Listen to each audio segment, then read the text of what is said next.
वो हमें कहाँ ले जाता है? बोलो हरी चराइयों में। ये हरी चराइयों का घर है यीशु मसीह के नाम में। आमीन। इसीलिए हमारे पास इतनी गवाहियां आ रही हैं, लोग यहाँ आ रहे हैं, उनकी लाइफ ट्रांसफॉर्म हो रही है। मसीह में पहले से हैं, सालों से, 20 साल से, 30 साल से मसीह में हैं, मसीह को जानते हैं, सारे भजन आते हैं, सब कुछ गाते हैं, बाइबल भी पढ़ते हैं। मगर क्या हुआ? परमेश्वर ने उनको वहां बो दिया जहां परमेश्वर चाहता था। अगर मैं अपनी बेटी को आज बोलूं, एलियाना को, कि बेटा आप क्या खाओगे, आप चुनो, तो वो कहेगी पापा सुबह मैं खाऊंगी टॉफ़ी, फिर खाऊंगी कॉटन कैंडी दिन में, और रात को खाऊंगी चॉकलेट। मगर मैं पिता हूं तो मुझे पता है उसके लिए अच्छा भोजन क्या है। आपके पिता को पता है। आपको उस पर ट्रस्ट करना है कि जहां पिता ने मुझे बोया है, मेरा पिता जो भोजन मुझे चाहिए वो हर हफ्ते मुझे देगा यीशु के नाम में।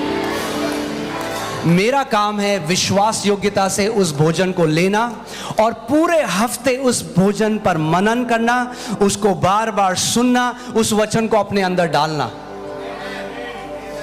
आमीन, हालेलुया। बहुत ही ओपन वे में इस बात को बोल रहा हूं कि आप सुन लें इस बात को। कई लोग कलीसिया में हैं, यहां पे भी हैं, मगर साल हो गए, मगर डीएनए नहीं पाया कभी चर्च का। डीएनए नहीं है, एफओएलजे का डीएनए नहीं है। आपको मैं देखूंगा, बाहर हैं कई लोग, कोई बहरीन में है, कोई यूके में है, कोई लंदन, उनके अंदर चला गया, आपके अंदर नहीं गया। पता क्यों? 50,000 प्रचारों को सुनते हैं। डीएनए कभी वो विश्वास का मैसेज पेनिट्रेट ही नहीं किया, क्योंकि कानों की खुजली मिटानी है। हमें सुबह शाम नए नए प्रचारकों को सुनना है। मगर YouTube का जो प्रचारक है ना, वो आपको करेक्शन नहीं देगा जब आपको करेक्शन चाहिए, मगर जो चरवाहा परमेश्वर ने रखा है वो आपको करेक्शन देगा। आमीन। सबसे जरूरी चीज आपको जानना है, इस घर का डीएनए पकड़ो। इस घर का डीएनए पकड़ो।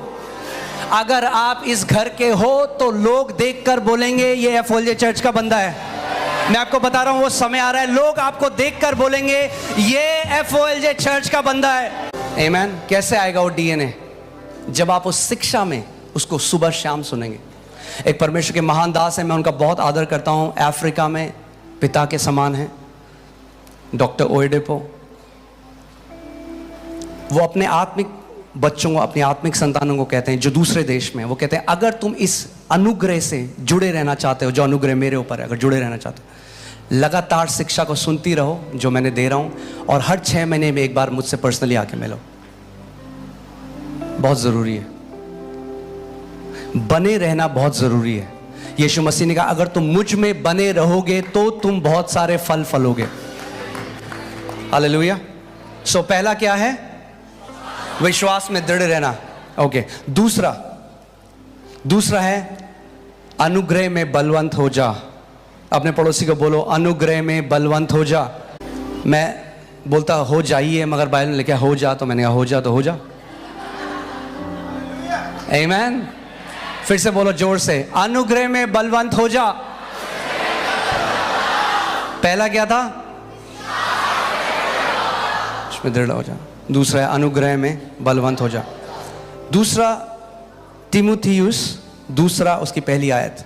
इसीलिए हे मेरे पुत्र, जो उस अनुग्रह से जो मसीह यीशु में है बलवंत हो जा। क्या हो जा? बलवंत हो जा। जब आप मसीह के अनुग्रह में बलवंत हो जाएंगे। अनुग्रह क्या है? हमने उद्धार भी अनुग्रह के द्वारा पाया। अनुग्रह 2 चीजें करता है। ये सारी जो एक एक शिक्षा है वो वीक्स लंबी है, हफ्तों लगेंगे आपको सिखाने के लिए। मैं आपको छोटे छोटे पॉइंट में सिखा रहा हूं। मैं जल्दी जल्दी बोल रहा हूं, आप जल्दी जल्दी सुनो। आमीन। उसको पकड़ लो, मैं फेंक रहा हूं यहां से, आप कैच करो। आमीन। और सो रहे होगे तो सर के ऊपर से निकल जाएगा।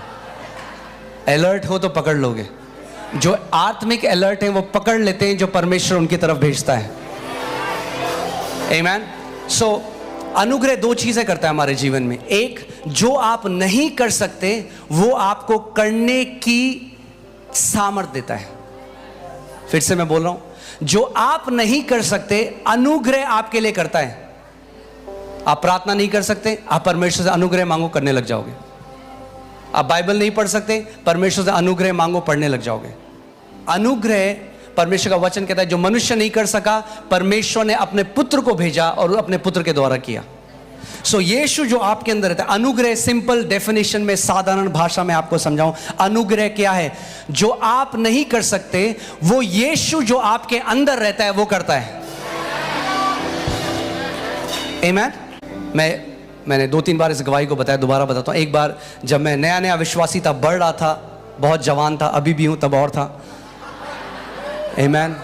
और मैं एक दुष्ट आत्मा को निकाल रहा था, और जैसे ही मैंने उसको बोला निकल यीशु के नाम में, वो कहती हा तू मुझे नहीं निकाल सकता। मैंने कहा सही बात है, बिल्कुल सही, मगर जो यीशु मेरे अंदर रहता है वो तुझे निकाल सकता है। और जैसे ही मैंने वो बोला, 2 सेकंड के अंदर वो दुष्ट आत्मा उस व्यक्ति को छोड़ के चली गई। पौलुस कहता है गलातियों 2:20 में, अब मैं मुझ में जीवित नहीं मगर मेरा मसीह मेरे अंदर रहता है।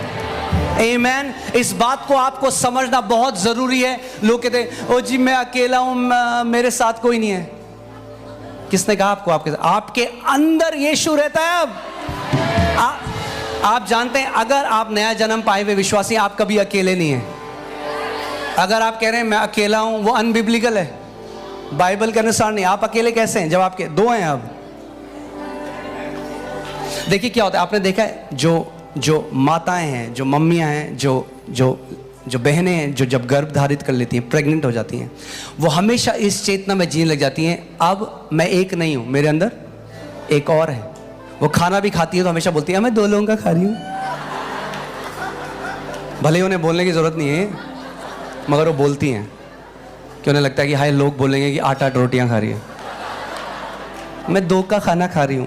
सो आप समझ रहे हैं, जब एक प्रेग्नेंट माँ उस चेतना में जी सकती है, वैसे ही हमें भी जीना इस चेतना में। अब मैं एक नहीं 2 हूं, मेरे अंदर मसीह रहता है। अब मैं मुझ में नहीं मगर मसीह मुझ में जीवित है। बोलो, मैं मुझ में नहीं, मसीह मुझ में जीवित है। एक बार एक परमेश्वर की दासी ने मुझे एक बात बोली जो मेरे को दिल को छू गई। मैं उस समय सिगरेट पिया करता था और बहुत घृणा करता था उस आदत से। जब मैं प्रभु में आया, बिल्कुल आके 2-3 महीने थे, मैं परमेश्वर से प्यार करता था, वचन पढ़ता था, उपवास रखता था, प्रार्थना, सुबह 4 बजे उठता था, मगर ये सिगरेट पीने की लत मुझे नहीं छोड़ती थी और मुझे खाती थी अंदर से। मेरे को लगता था प्रभु मैं तेरे नाम धराई कर रहा हूँ तेरी। मैंने कभी उसको ये नहीं स्वर्ग जाऊँगा ना, नहीं, मेरे लिए ये सबसे बड़ी बात थी। प्रभु मैं तेरी नाम धराई नहीं करना चाहता। प्रभु मैं तेरे नाम के ऊपर कोई बेइज्जती नहीं, मेरे जीवन के कारण कोई तुझे ना बोले कि ये ढोंगी हैं, ये सारे जो मसीह हैं, ये इनका यीशु, ये कोई जीवन नहीं बदलता। और मुझे खाता था अंदर। और वो एक ऐसा समय था जब मैंने परमेश्वर से अनुग्रह मांगना शुरू किया। मैंने प्रभु मुझे नहीं पसंद, मैं नहीं चाहता इस आदत में रहना। मैं बाहर जाता, लोगों के लिए प्रार्थना करता, सब काम हो रहे थे, मगर अंदर ये आदत से मैं बाहर नहीं आ पा रहा था। तो फिर एक परमेश्वर की दासी ने मेरे को बोला कि भाई आपको पता है, अगर यीशु आपके अंदर रहता है तो जब भी आप अपने होठों में सिगरेट लगाते हो, आप यीशु के होठों में सिगरेट लगाते हो। वो बात मेरे अंदर, मुझे ऐसा लगा ना उसने मेरे अंदर के जैसे किसी ने चाकू घुसा के ना उसको घुमा दिया 360 डिग्री। आप जानते हैं हमारे शरीर जो परमेश्वर ने दिया है वो उसकी महिमा के लिए है। और एक दिन परमेश्वर हम सब से हिसाब लेगा, हमने इस शरीर के द्वारा क्या किया, क्योंकि ये उसकी आत्मा का मंदिर है, उसकी आत्मा का मंदिर है। आमीन। सो जब मैं परमेश्वर से अनुग्रह मांगने लगा, जो मैंने बहुत कुछ किया, मैंने अपनी, आप मानेंगे नहीं, मैंने अपनी स्ट्रेंथ में, अपनी ताकत में कोशिश करी उस आदत को तोड़ने की, विल पावर। अब से नहीं करूंगा, फिर करता था, नहीं करूंगा, माफ़ी मांगी, पश्चाताप किया, माफ़ी मांगी, पश्चाताप किया, फिर से किया। मगर एक दिन जब परमेश्वर का वचन मेरे पास पहुंचा और मैंने उस प्रकाशन को पाया, वो दिन है और आज का दिन है, कल से 15 साल से ऊपर हो गए, वो डिज़ायर पूरी रीति से चला गया। सो जो आप नहीं कर सकते अपनी सामर्थ्य में, आप जो नहीं कर सकते, करना चाहते हैं, बोलिए करना चाहता हूं, नहीं कर सकता, अनुग्रह मेरे लिए। आप जो, फिर से मैं बोलता हूं, अनुग्रह क्या है? जो आप करना चाहते हैं मगर नहीं कर सकते, परमेश्वर का अनुग्रह आपको वो कराता है जो आप करना चाहते हैं मगर नहीं कर सकते, क्योंकि मसीह आपके अंदर जीता है। आमीन। ये पहला रोल है अनुग्रह का। दूसरा क्या है? जो आप नहीं करना चाहते मगर फिर भी कर रहे हैं, अनुग्रह आपको नो कहने की ताकत देता है। ठीक है? सो अनुग्रह आपको हां भी सिखाता है और ना भी। तीतुस 2:11 हम देखेंगे। तीतुस 2:11 में क्या लिखा है? Hallelujah, thank you Lord Jesus. इसीलिए हे मेरे पुत्र, अच्छा सॉरी, क्योंकि परमेश्वर का वह अनुग्रह प्रकट है जो सब मनुष्यों के उद्धार का कारण है। आगे, और हमें चेतावनी देता है। क्या करता है अनुग्रह? इंग्लिश बाइबल में लिखा है टीचिंग अस टू डिनाई अनगॉडलीनेस। हमें शिक्षा देता है कि जो अनगॉडली है, जो क्या बोलेंगे, जो परमेश्वर जो ईश्वरीय नहीं है, उसको ना कहना सिखाता है हमें। अनुग्रह दो चीजें करेगा, आपको हाँ कहना भी सिखाएगा और ना कहना भी सिखाएगा। और परमेश्वर चाहता है उस अनुग्रह में आप क्या हो जाएं इस साल? बलवंत हो जाएं। क्या हो जाएं? बलवंत हो जाएं। यानी जब आपको वीक लगने लगे इस साल, कमजोर लगने लगे, जब आप उठें आपको वही विचार आने लगे, वही डिप्रेशन आने लगे, परमेश्वर का वचन कहता है भाग के अनुग्रह के सिंहासन के पास चले जाओ यीशु के नाम में।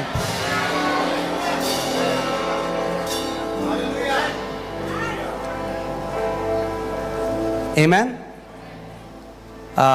इब्रानी 4:16 लगाइए वहां पे। मैं आपको कुछ दिखाना चाहता हूं, आप इस बात को समझेंगे, जानेंगे कि परमेश्वर, ये मसीह जीवन आप विल पावर से नहीं जी सकते, आप स्पिरिट पावर से जी सकते हो। फिर से बोलता हूं मैं, ये मसीह जीवन आप कभी विल पावर से नहीं जी सकते, स्पिरिट आत्मा की पावर से जी सकते हो। साथ में पढ़ेंगे इसको, रेडी हैं आप? इसीलिए आओ हम अनुग्रह के निकट हियाव बांध कर चले। क्या करें? कैसे चलें? हियाव। यानी जब आपसे कोई गलती हो गई, आपने कुछ ऐसा देख लिया, आपको नहीं देखना चाहिए था, आपने कुछ ऐसा बोल लिया, आपने कुछ भी ऐसा कर लिया जो एक मसीह होने के नाते आपको नहीं करना चाहिए था, आपको शोभा नहीं देता हो करना, पर आपने कर लिया, कोई बात नहीं, दंड की आज्ञा नहीं है, अनुग्रह के सिंहासन के पास भागो। शैतान आपको क्या कहता है? परमेश्वर से दूर भाग। परमेश्वर का वचन कह रहा है जब तुझसे पाप हो जाए, गलती हो जाए, मेरे सिंहासन के पास भाग। समझ रहे हैं आप मैं क्या कह रहा हूं? जब भी आपसे कुछ ऐसी चीज हो जो नहीं होनी चाहिए, परमेश्वर से दूर मत भागो, परमेश्वर के सिंहासन, अनुग्रह के सिंहासन के पास भागो।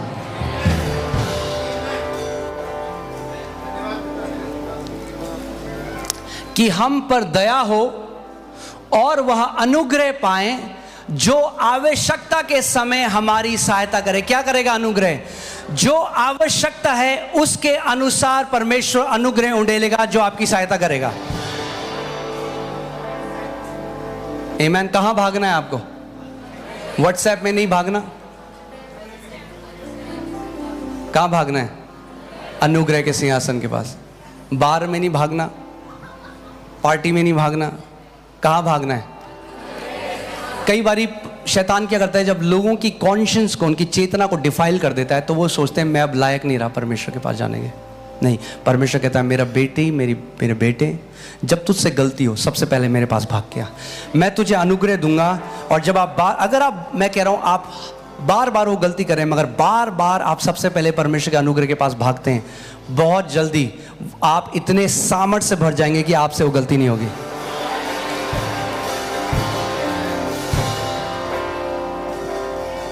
आमीन, हालेलुया। तीसरा, तैयार हैं आप? आज बहुत माइटी काम होने वाले हैं परमेश्वर के। वो ताजा अभिषेक परमेश्वर आपके ऊपर उंडेलेगा आज। आमीन। मैंने कल भी बोला था, कल शाम को जो हुआ वो ट्रेलर था, पिक्चर आज होगी। आप ऐसी आत्मा की परिपूर्णता को आज यहां से लेकर जाने वाले हैं जो आपके टाइम टेबल को बदलने वाला है यीशु के नाम में। आमीन, हालेलुया। तीसरा है परमेश्वर के भवन में जड़ पकड़ना। क्या करना? बोलो, परमेश्वर के भवन में जड़ पकड़ना। हालेलुया। परमेश्वर के भवन में बहुत सारे आते हैं, जड़ जो पकड़ते हैं वही फलवंत होते हैं।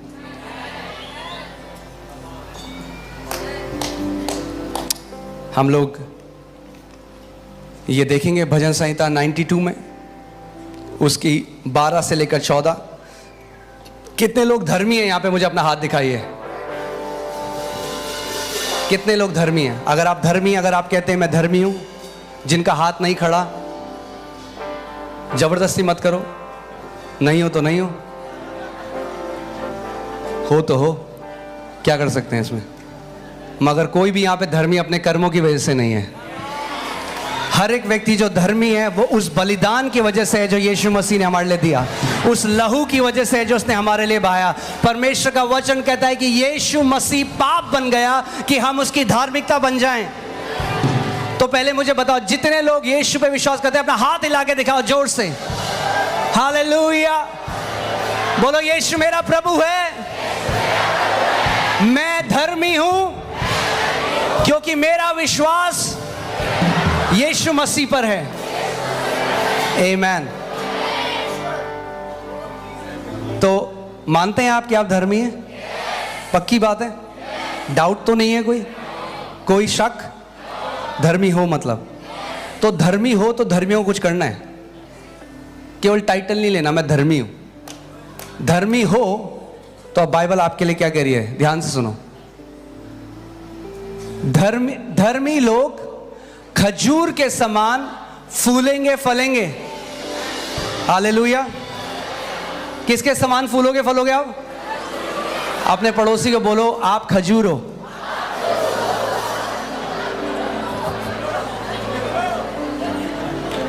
बोलो, आप खजूर हो। हालेलुया। आप जानते हैं खजूर का क्या हुआ है? रेगिस्तान में जब सब बंजर है, खजूर हरा है और फल ला रहा है। लोग कह रहे हैं भाई साहब आपको तो पता ही होगा क्या चल रहा है, महंगाई। आप कहेंगे भाई साहब हमें तो नहीं पता, क्योंकि मैं खजूर हूं, क्योंकि मैं धर्मी हूं। मैं धर्मी हूं। हालेलुया। मैं अगर रेगिस्तान में भी बोया जाऊंगा तो भी फल लाऊंगा। Hallelujah. You are called to be fruitful in Jesus' name. Hallelujah. Amen. फिर से साथ में पढ़ेंगे, एक साथ पढ़ेंगे, ठीक है? रेडी? 1 2 3। धर्मी लोग खजूर के समान फूलेंगे फलेंगे और लबानोन के देवदार के समान बढ़ते रहेंगे। हालेलुया। आपके बढ़ने की कोई सीमा नहीं है यीशु के नाम में। आमीन।